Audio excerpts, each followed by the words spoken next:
쓴소리를 멈추지 않고 있는 비명계. 지금 이낙연 전 대표죠. 이낙연 전 대표는 대선 후보 교체론을 갖고 나왔어요. 지금 김경수가 때리고 있고 또 김부겸도 은연중에 때리고 있고 뭐 이런 와중에 이재명의 일극 체제가 지금 무너질 것이냐라고 하면서 지금 여러 가지 종합적인 정보에 의하면 이미 민주당은 내부적으로 실무적으로 대선 준비에 어느 정도 물리적으로 들어가고 있다라는 얘기도 들려옵니다. 오늘 건물 계약했다 그러더라고요. 예. 건물이 아니라 당사 사무실, 당사를 추가해서 거기에 대해서 대선 당 차원에서 대선 준비가 들어갔다고 하는데 그럼에도 불구하고 이재명에 대한 일단은 아까 말씀드렸다시피 그 지난주 일요일 날 집회에 대해서 탄핵 찬성 집회에 대해서 다 오라고 문자를 돌렸고 재명인의 카페에다가 공지글도 올렸지만 정작 오는 사람이 없었다. 반도 안 왔다 그러죠. 네. 네. 이런 현상에 대해서 앞으로 어떻게 진행될 것 같으세요? 네.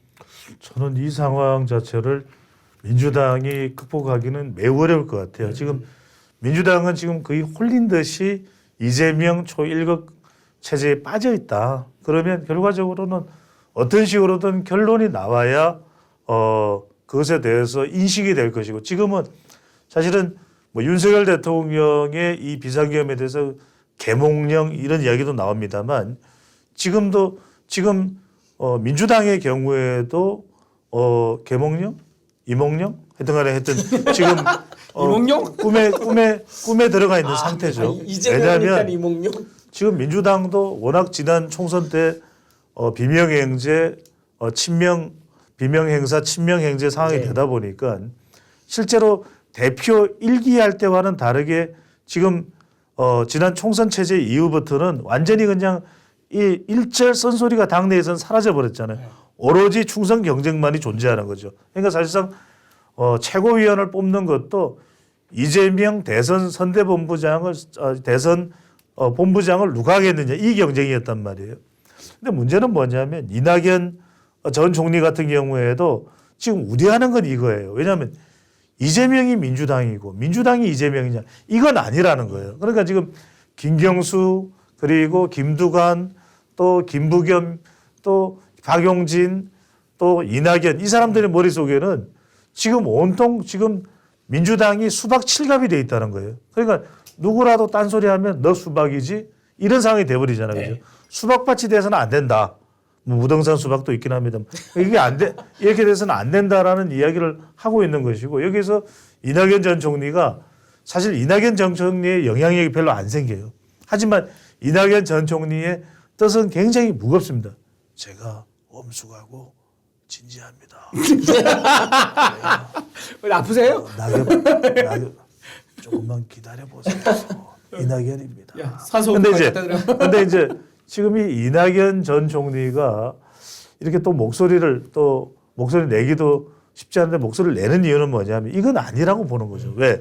자칫 여러분들이 생각할 수 있는 것은 지금 다 이재명 대표의 대선 꿈속에 들어가 있기 때문에 이걸 헤어나지 못하는데 강행크 보세요. 만약에 사람들이 이제 만약이라는 것이 뭐 실제 그렇게 될지 어떨지 모르겠는데 2심에서 유죄가 나왔다. 그런데 지금 대선에서는 그대로 후보가 돼서 갔다. 이 대선 투표율이 되기 직전에 3심이 느닷없이 모르니까 우리 세상이. 그러면 민주당은 대선 후보 없이 그냥 정권 냄새도 못 맡아보는 거예요. 그러니까 이건 뭐냐. 전부 다 모든 이 민주당의 자산을 이재명 한 사람에게 다 투입을 해버리는 것이거든요. 이 세상에 그런 게 어디 있습니까? 그냥 몰빵이에요. 결국 하이리스크 하이리턴이라고 하는 기대가 있을지는 모르겠지만 여기에다가 도박처럼 모든 자산을 다 걸어버리는 것은 결과적으로는 만약 잘못되면 민주당도 풍비박산 나는 거예요. 자, 이 공직선거법 2심돼서 그게 확정되면 선거 비용 다 토해내야 됩니다. 아까 우리 이준우 변호사가 뭐 어디 대선 준비한다고 뭐 또 계약을 했다 그랬네. 그 계약이 아니라 지금 당사를 토해내야 될 상황이에요. 그런 상황에 봉착되는 것을 적어도 이낙연 전 총리는 어떤 사람입니까? DJ부터 쭉 민주당의 역사 또 호남 출신이잖아요. 네. 자기는 도저히 이 꼴을 못 보겠다라고 지금 몇 마디 비명을 지르는 내 말 들어주는 사람은 없겠지만 제가 쭉 가면 이렇게 이야기하겠습니다. 안 비슷하신 것 같은데요, 전혀. 안 비슷해. 네. 자, 이 비명계 움직임에 대해서요. 제가 좀 재밌는 포인트를 말씀드릴게요. 이 비명계가 이렇게 움직이는데 지금 딱히 비명계에 대해서 어떤 그 제재하거나 이런 게 없어요. 비명계의 어떤 목소리가 약간 방치되고 있고 자유롭게 목소리 나오고 있는 상황이 있습니다. 원래 비명계가 움직이면 누가 움직이죠? 최민희가 움직입니다. 그때 뭐라고 했습니까? 비명계 움직이면 내가 죽인다라고 말한 사람이 바로 최민희 의원입니다. 네. 그런데 이번에 최민희 어떻죠? 조용합니다. 자, 본인도 느끼는 거야. 야, 이 항소심 이 재판은 쉽지가 않아. 그래서 정말 우리가 민주당에서 이재명 대표를 후보로 냈다가 당선 무효형 받으면 우리 정말 대선 도중에 후보가 탈락되는 그런 황당한 일이 생길 수 있어라는 그런 걸 심각하게 보고 있는 거예요. 그리고 또 하나 지금 이낙연 전 총리부터 해가지고 박용진, 김경수, 김부겸 이렇게 있지 않습니까? 외부에서 범민주당 계열의 후보가 대선 후보로 나올 수도 있다라는 시나리오가 민주당 내에서 심각하게 진지하게 검토되고 있습니다. 아까 무슨 말이냐? 이재명 대표 나왔잖아요. 근데 이제 2심, 3심에서 확정이 돼버려요. 그러면 이제 선거 도중에 대선 도중에 탈락하지 않습니까? 그러면은 재빨리 범야권에 있는 후보를 통합해서 밀어주는 거예요. 한 당에서 한 명이 대선 후보가 못 내니까 이런 시나리오를 준비하고 있다는 그런 얘기도 여의도에서는 돌고가 있습니다. 그 정도로 지금 민주당에서는요 조기 대선을 바라고 있지만 한편으로는 조기 대선의 실패 가능성도 굉장히 높게 보고 있다 이렇게 정리합니다. 그 민주당 전남도당에서 이낙연 전 총리에 대해서 성명서를 발표하면서 이런 표현을 썼어요. 이낙연 씨의 기회주의적 분열적 행태를 엄중히 규탄한다.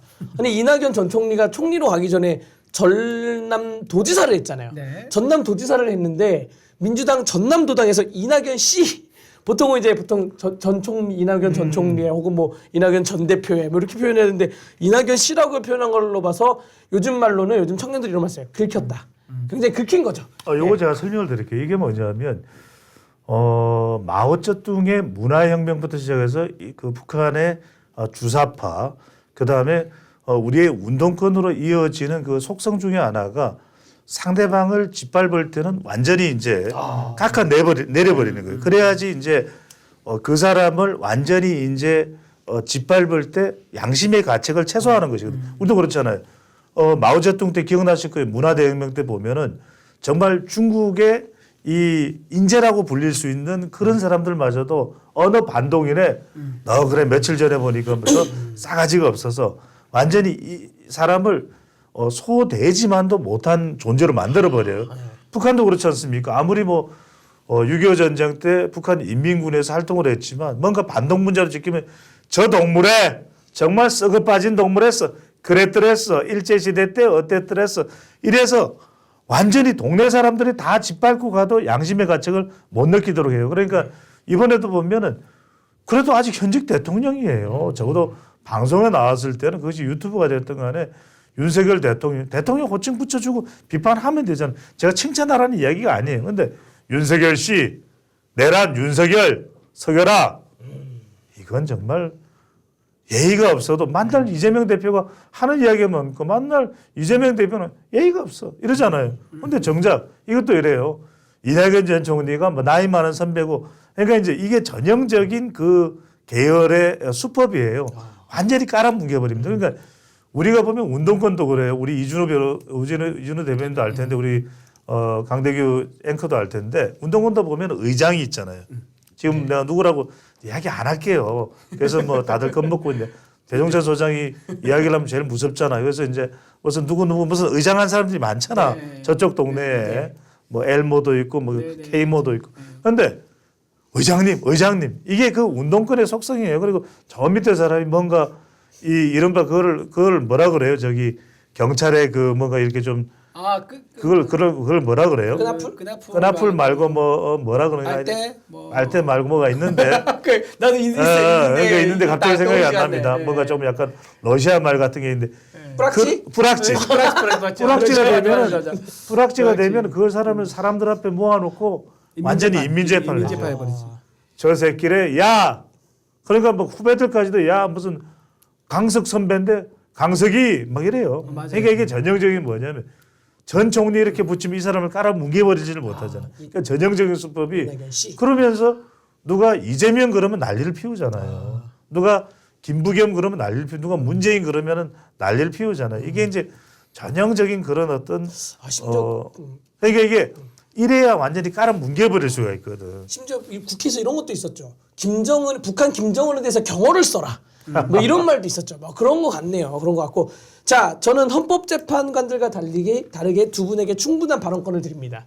오늘 더 하실 말씀 있으신가요? 저 있습니다. 있어요. 네, 말씀하세요. 이재명 대표가 얼마 전에 좀 황당한 얘기를 했습니다. 주 4일째 얘기를 했습니다. 네. 지금 한창 성장의 피크를 지금 달리고 있는데 주 4일째 얘기해가지고 경제 성장의 동력의 불을 꺼트리는 게 아닌가 굉장히 우려가 되는데 저는요 이재명 대표 이름 할 때가 아니라고 생각합니다. 지금 본인 재판이 몇 개죠? 5개죠. 이제 매주 월, 화, 수, 목, 예. 금 5개. 자, 제가 요일을 말씀드릴게요. 자, 월요일은요, 일단 경기도 법화 사적 유용 재판 참석하시고요. 화요일은 대장동 비리 재판 참석하시고요. 수요일에는 선거법 항소심 재판 참석하시고요. 저녁에 잠깐 쉬었다가 다음날 목요일 아침 일찍 위증교사 항소심 가시고요. 저녁 재판 끝나고 국밥 한글 하시고 목요일날 아침 일찍 불법 대북 송금 사건 재판 가시기를 월화수목금 제가 알차게 꽉 채워서 재판 5일 스케줄 짜 드렸습니다. 이재명 대표는요 지금 남 재판 얘기할 때가 아닙니다. 본인 재판 성실히 받으시길 제가 강권하는 바입니다. 여기서 강대규 변호사한테 한 가지 확인해야 될 것은 우리는 우리가 이제 많은 시청자분들은 이재명 대표가 대통령이 되는 것 자체에 대해서 생각을 안 하고 계시지만 네. 누가 대통령이 된다 하더라도 누구라고 이제 가정하지는 않습니다. 그런데 이 현직 대통령은 탄핵 소추를 안 당한 것이지 기소된 재판을 안 한다는 게 아니잖아요. 맞죠, 그죠? 네, 맞습니다. 그래서 네. 지금 굉장히 잘못 생각하고 있는 것이 누가 대통령에 당선되면 다 재판이 멈추겠지 생각하는데 그거 아닙니다. 아니에요. 그거는 현재 재판을 하고 있는 거는 해야 돼요. 그거는 말이 안 되는 겁니다. 그거는 말이 안 되는 거고 하는 재판은 계속 되는 겁니다. 그렇죠. 그러니까 공직선거법 2심의 재판이 있고 지금 그래서 김어준 방송에 나가서 그때까지 30 못해요라는 것은 그러면 재판을 뭉갠다는 의미로 이해가 될 수 있는데 전혀 그렇지 않고 방금 전에 우리 이준호 변호사가 이야기를 잘했지만 그런 일련의 재판들 중에서 지금 기소된 건수가 계속 늘어나고 있죠. 재판을 하고 있는 거는 계속 우리 현행법상에는 대통령은 새롭게 탄핵소추가 안 되는 것이지 기존에 하고 있던 재판은 계속 진행된다라고. 그것은 많은 법조인들이 그렇다라고 이야기를 하는 부분입니다.